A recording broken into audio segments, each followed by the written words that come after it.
किसान भाइयों नमस्कार। जय जवान जय किसान में आपका स्वागत है। किसान भाइयों मैं आपसे यही निवेदन करूंगा कि गेहूं की सिंचाई कब और कैसे करें और किस समय करें और किस वक्त पे करें। मैं हर किसानों को यही बताऊंगा कि सिंचाई करते समय उसको क्या ध्यान दें। जैसे किसान भाइयों देखिए, गेहूं पीला पड़ चुका है और जो है कि गेहूं पीला पड़ने पर सिंचाई न करें। हर किसानों की जब बालियां भूरा हो जाए तो उसको सिंचाई न करें, क्योंकि हवा चलने पर बालियां गिर जाती है।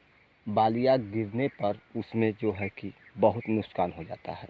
हर किसानों को नुकसान हो जाता है और नुकसान होने पर भी किसानों की लापरवाही बरतनी चाहिए, क्योंकि हर किसानों को गेहूं की सिंचाई करते समय थोड़ा ध्यान देना चाहिए कि हमें क्या करें और उस समय जैसे गेहूं की सिंचाई कब करें और कैसे करें। मैं चलिए इस वीडियो को शुरुआत करता हूं।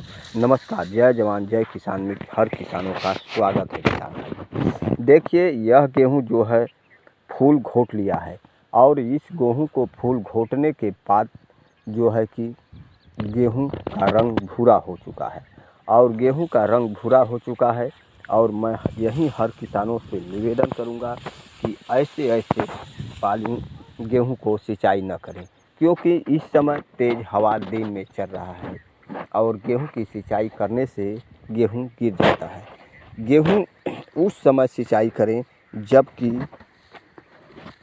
नीचे की पत्तियां हरी हो, तभी सिंचाई करें। देखिए, इस पत्तियां नीचे की जो है लाल हो चुकी है, क्योंकि गेहूं पकने के कगार पर आ रहा है और आने पर गेहूं की सिंचाई बिल्कुल न करें और इसमें जो है कि दाने बैठ चुके हैं और जो है इसमें जो है दाने में दूधे नहीं निकल रहे हैं, तो ऐसे समय पर किसान सिंचाई न करें, क्योंकि ऐसे समय पे सिंचाई करने से गेहूं गिर जाता है और गेहूं में नुकसान पहुंच जाता है।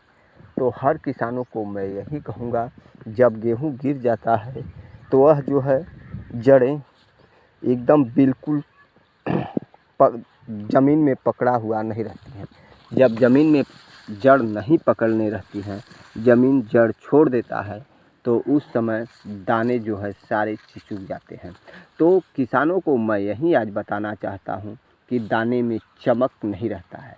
तो दाने में चमक नहीं रहता है तो किसान को बेचने में रेट भाव अच्छा नहीं मिलता है और जो है रेट भाव भी पहला अच्छा नहीं मिलता है। और दूसरी बात यह है किसानों भाइयों कि जब भी दाने पतील हो जाते हैं तो हमें हार्वेस्टिंग कराने में या थ्रेशरिंग कराने में तो बहुत गेहूं जो है भूसे में निकल जाते हैं, क्योंकि जब गेहूं की जो खूंटियाँ होती हैं, वह खूंटियाँ से भी गेहूं हल्का हो जाता है, तो उसमें हल्के गेहूं को झटक देता है। थ्रेशरिंग में या हार्वेस्टिंग में लोग कराते हैं तो उसमें झटक देता है, तो हर किसानों को बहुत घाटा होता है। तो मैं आज वीडियो में यही बताने जा रहा हूं कि किसान ऐसी गलतियां न करें।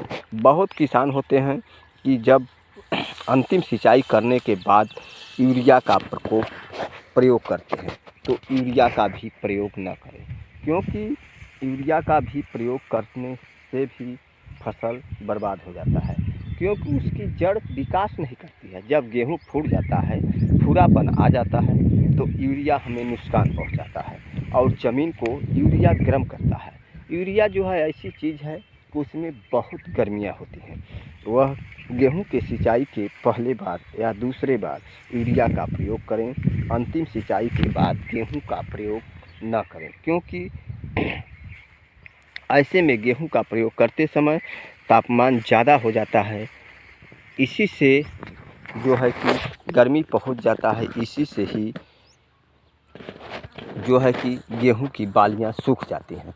सूखने के बाद वह उसमें पैदा बहुत कम आता है।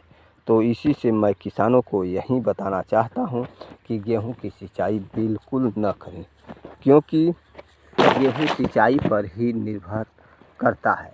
तो अब गेहूं को पकने दे किसान भाइयों, मैं यहीं किसानों को बताऊंगा। तो किसान भाइयों नमस्कार, जय जवान जय किसान में आपका स्वागत है।